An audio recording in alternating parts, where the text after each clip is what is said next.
Let's be prepared. But let's not prepare the American people that all terrorism that happens around the world comes from the Muslim community. That's the point that I want to debate with you here. Well, is that the idea here that does the media promote Islamophobia, that is the fear of Islam?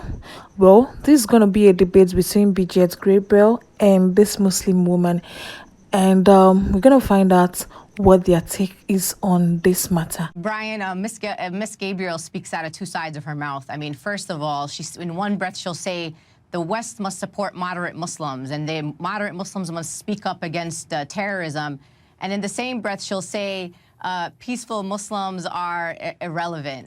Miss Gabriel needs to make up her mind when it comes to what is radical Islam. When asked by Australian News, she said a radical Muslim is someone who prays 5 times a day, someone who believes in the word of the Quran, which is the Muslim holy book, someone who believes the Prophet Muhammad, may peace be upon him, is a perfect man. That's basically every Muslim. So I have no idea what she means. Where is the room for moderate Islam? We need to support moderate Muslims, and we work with them. We actually have keynote speakers at our national conference who are moderate Muslims. I had a TV show where we invited them on to be on our TV show. We want to expose their message, but that's completely different than dealing with terrorism, what I deal with as a terrorism analyst. And that's what we need to discuss. The moderate Muslims, they can organize. Where are their collective voices? Where are the voices of the moderate Muslims speaking when girls kidnapped by Boko Haram disappear and we still do not know where they are? We hear that quite a bit on Fox News. Where are the moderate Muslims? What's the answer to that question? There are people out there that stood up on Boko Haram, on terrorism, on 9/11. There are national Muslim organizations who continue day in and day out to put out statements. Is the media covering it? I don't have control over the media to cover these stories, and I don't have to prove to anyone that I am an American born and raised in Brooklyn, New York, and that my parents chose to come to the United States from living under military occupation in Palestine. And you talk about going into a grocery store in Arlington, Virginia, because you speak Arabic and you understand the culture and that's where you get your credibility from. I understand the culture and I speak the language too. And I've never, ever walked into a grocery store or into a hookah lounge or into a community center or a mosque in this country where people were saying that they wanted to destroy America. We know what is being put out. There has been a study after study of the material that have been found in different mosques across the country, research after research, and these are factual research that have been presented to our government. Do you do terrorism? Are you a terrorism analyst on terrorism in general? What about the Las Vegas shooting, the manifestos, the Oak Creek shooting where white supremacists walked into a Gurdwara and killed 6 people? Terrorists are terrorists. Terrorists are terrorists. Well, I immigrated to the United States and I continued having the Middle East as my focus. And that's what I talk about. We are dealing, Linda, with a radical Islamic element that wants to wreak havoc on the United States. There are cars driving in New York right now testing for biological or chemical agents in the air to make sure that nothing has been detonated 24 hours a day. In New York City, in Chicago, in major cities in the United States trying to protect the country. But will we not look back? That is something we need to discuss and deal with. Will we not look back at this era as a gross overreaction to a terrorist threat that is not there in the way you're describing it to be?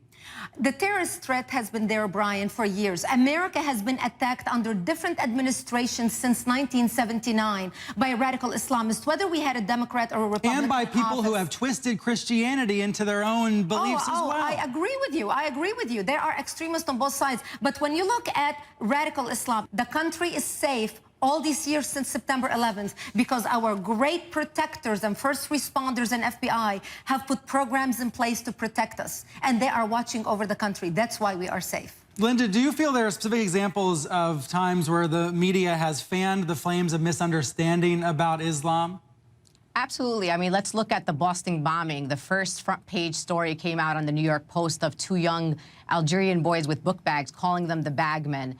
Immediately when an incident happens in this country that includes someone who just happens to be of an Arab country of origin or Muslim, we immediately start talking about terrorism and domestic terrorism. And when we have the same cases, similar cases, shootings almost every week in this country where dozens of people are being killed at the hands of guns and lax gun control, I'm more worried about getting shot by a gun or by a shooter in the U.S. than I am from a terrorist attack.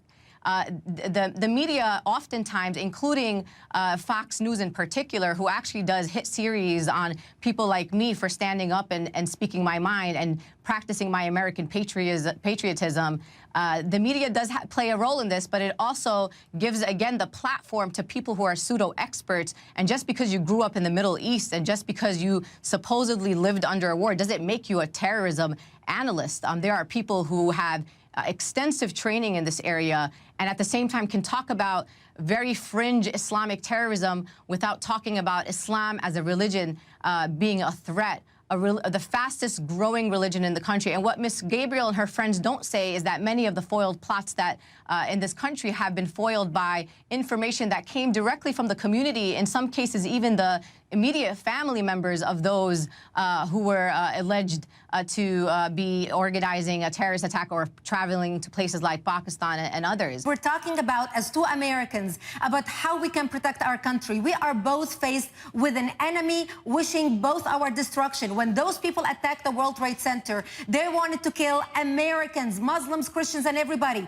When Zazi or Shazad wanted to blow up Times Square or the New York subway system, they were planning on killing Americans, teenagers, people taking the subways back to work or back home. They wanted to kill all of us. When you're talking about plots of mass scale, somebody parking a car about to explode in Times Square, or want to blow up the subway system in New York, or want to blow up the Sears Tower in Chicago, we're talking about the mass killing of thousands of Americans, if not millions. That is what we need to be discussing and how we can protect the country. Isn't that fear-mongering? To use the words like thousands and millions, isn't that fear-mongering? The idea here is that you want to talk about terrorism, let's talk about terrorism, but let's be prepared. But let's not prepare the American people that all terrorism that happens around the world comes from the Muslim community. That's the point that I want to debate with you here. Well, is that the idea here that terrorism is a serious issue, but terrorism does not equal Islam. It does not equal Muslims.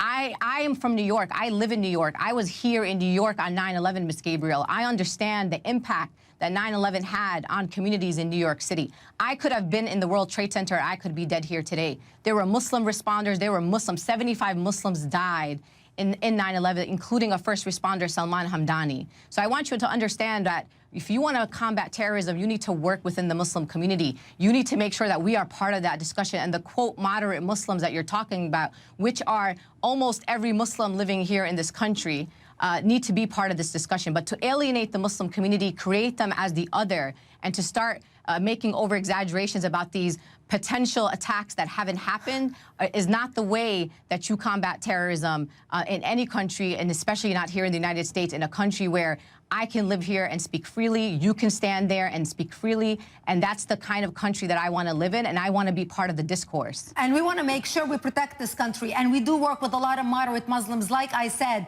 who even come and speak at our national conference. What we're talking about now, Islamic terrorism. When you're watching the news this morning and you're hearing about terrorists in Syria, in Jordan, in Lebanon, at Boko Haram, in Sudan, in Nigeria, in Chad, in Libya, I can go down the list.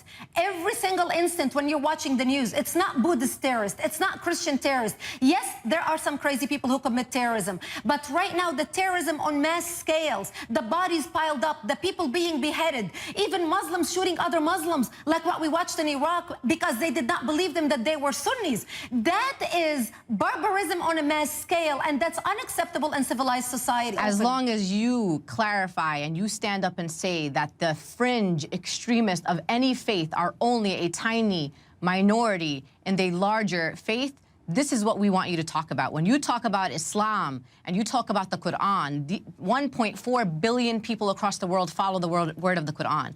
You just got to make sure that you're being specific when you talk about terrorism of any faith, but more specifically, Islamic terrorism. They're not waiting to hear your opinion or my opinion. They want to kill us both. And this is why we must discuss how we can defeat the radicals who want to kill us, who are using the Quran as their source and justification for their murder. Why are we having this discussion if you and I are irrelevant? Why the discourse? Why the debates? Why the analysis? Exactly. If we are irrelevant. Because right now what we need to be talking about is how we can defeat the radicals. I'm going to wrap it there. We could go on and on, but I do have to leave it there. Linda Sarsour and Brigitte Gabriel, thank you both for joining me.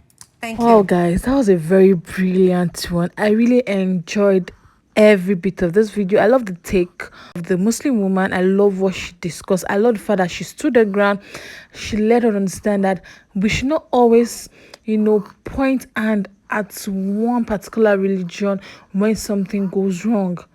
So if you're saying that Muslim or Islam is the one terrorizing the whole nation, then why is that people keep converting to Islam?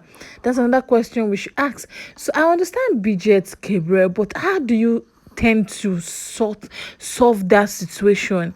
Because there's no way you can sort it out if you keep pointing hand on just one thing. You need to do your thorough research, get to know what's going on. What if they are impersonating Muslims? What if those terrorist people are just dressed, they mostly dress like Muslim just to impersonate them, just to so that they will behave as if they are Muslim, but they are not truly Muslim? What if they are impersonating Muslims? That's another thing. I just love every bit of this video. I love the fact that the Muslim woman totally shuts down everything Brigitte Gabriel said. She made her understand that you can't just say this all because certain people are behaving in a certain way. You can't just blame it on Muslims. It shouldn't be so. And that's it. It shouldn't be so. That was a very beautiful one. I love the way but the last part of it was wow. The way she just ended your conversation with Brigitte, the Muslim woman, was so saucy. Like, I was like, wow. Because if you're going to be having a discussion and you don't want to agree to it and you want to stand by your own opinion, then there's no need for the discussion, there's no need for the debate. And it's true, because there's nothing the Muslim woman wants to say that Brigitte will agree on, even though she knows what the Muslim woman was saying was right. Most of the points she made was totally correct, but she won't want to agree because of what she the mindset she has about Muslims, or the things she has heard, or maybe she has some. I don't think she has had a personal experience. But that was a beautiful discussion. I love the fact that this host actually handled it so well. He didn't interrupt them. It was a very beautiful one. Each of them gave each other time to communicate and explain. A very beautiful debate. I really enjoyed. Let me know your thought on it. I feel like the media is portraying Islam in the negative light. That's how I feel based on what I've been seeing on social media. That's my own take. I don't know about any other person, but that's how I feel. Do you think the media do promote Islamophobia, the fear of Islam, or do they portray it in a bad light? Well, let me know your thoughts, guys.